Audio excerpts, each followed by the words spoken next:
on another unexpected hiatus after life decided that I was getting just a little too comfortable with the way things were going. Bed's empty. No, car gone. You could have died. I am sorry to say I was away for as long as I was. It certainly was not my intention. But you know, excuses online are like a frayed rope. You can only give so many before everything starts to unravel, and understandably so. People don't want to hear excuses all day of why I postponed another video. When I posted the last one, I unexpectedly was away for a couple of weeks, and then that turned into a month. Then I decided I just needed to get my life in order, and I went ghost. But before we get started, I'd like to thank today's sponsor, which is brought to you by... I'm just kidding.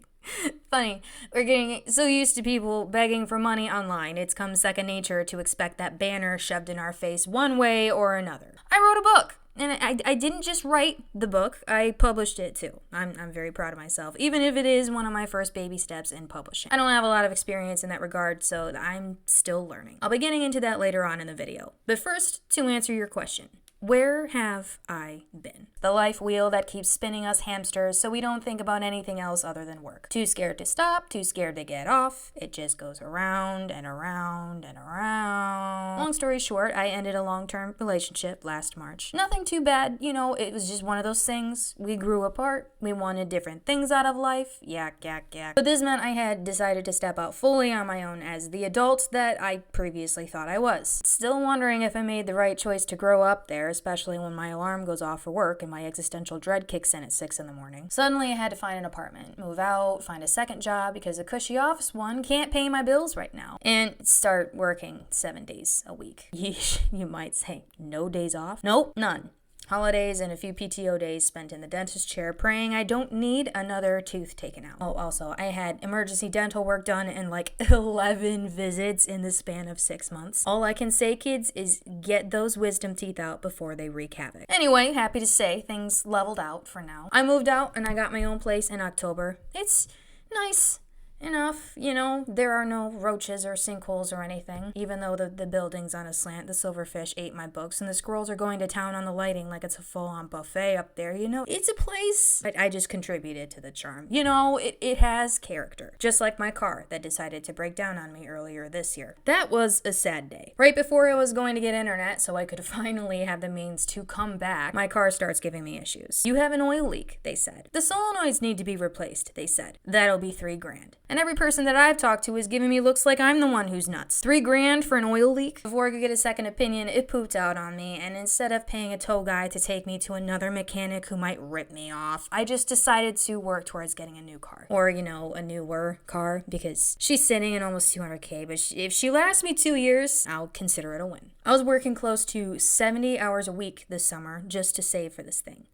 70 hours a week. Between both jobs, I only had enough time to sleep and be tired. How I wrote that damn book is beyond me. I was falling asleep on my laptop half the time, trying to coax myself just to finish another chapter, because if I wasn't going to do anything else this year, I was going to write the book, and I was going to finish the book, and I was going to publish the book, because I can't keep doing this crap. And if I want to get anywhere, I need to start somewhere. It is available on Amazon. I don't know if I'll have the paperback ready by the time this video is out, as I still have to proof it. It's, you know, it's rough, but it's a start. I had a lot of fun writing it. I'm currently working on the sequel. The first book will be available for free to read on my Wattpad for those who don't want to spend the 99 cents to see if my writing is worth spit. But it won't have any sex in it. If you want the steamier version, you can pay the $1. I'm not uploading smut to a site primarily made up of 12-year-olds. The book is a workplace romance, sort of, / slice of life about a girl stepping out on her own after being cheated on by her boyfriend. Not that this is a parallel for anything. And she starts crushing on one of her coworkers at the diner she's working at. It's, you know, it's cute. As tired as I was when I was writing it, when I finally did the read-throughs, I was surprised I didn't hate it. Plus, the book cover is just so cute. I had so much fun putting this together in Canva, and I had the most fun with the back cover. I mean, look at this thing. It's adorable, and it's pink. So if you want to spend your money or don't, you know, I'm not doing any marketing because I'd like to keep this on the down low for now until I get a better handle on it. All the writers on here are in a big hurry to make a big splash, but nobody tells you if you make a big enough splash, you'll get to do taxes 5 times in a year.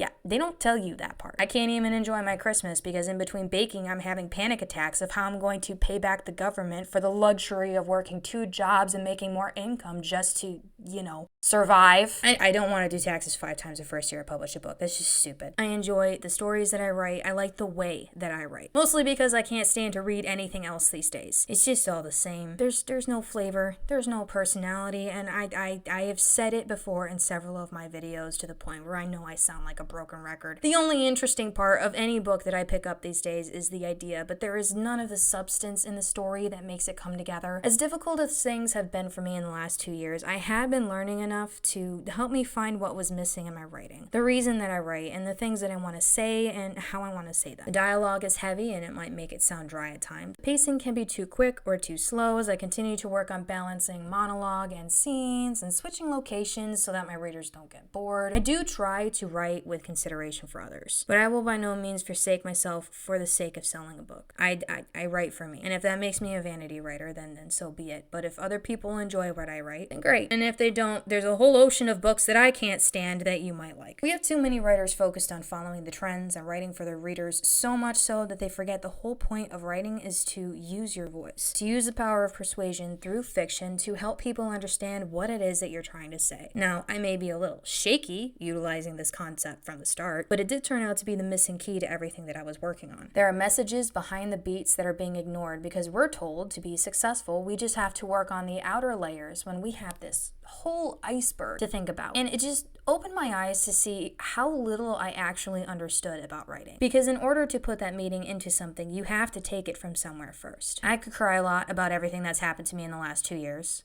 Matter of fact, I did. And I could chuck it all up to bad luck, bad life, string of bad choices catching up to me. Instead, I decided not to beat myself over the head like I would normally do. I learned that I have the abilities to sort myself out of bad situations. I found I have the support of my family and friends to help me when I do need help. I learned to cook. And after so many years of writing and rewriting different works and various projects, I finally finished and published a book. I might make mistakes here and there, but you know what? The sky isn't coming down over my head because of it. I want to leave you guys with this.